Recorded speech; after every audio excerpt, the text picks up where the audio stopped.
Floating point data types, there's really two to worry about. There's float and double. Floating is different from integers because it contains decimal positions. Now, as humans, we know that we natively think about floats and integer data types by how we discuss quantities. If I say how much does that cost, I'm looking at a floating value because it could be like $3.45.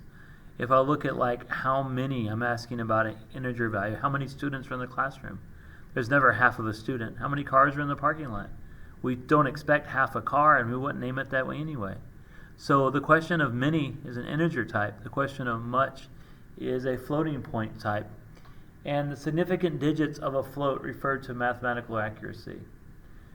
Double is twice as big, so to speak, is twice as big in bytes as a float, and you can see that here.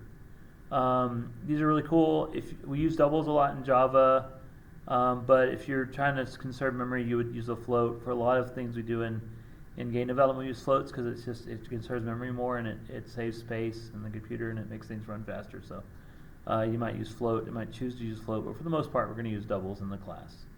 Thank you.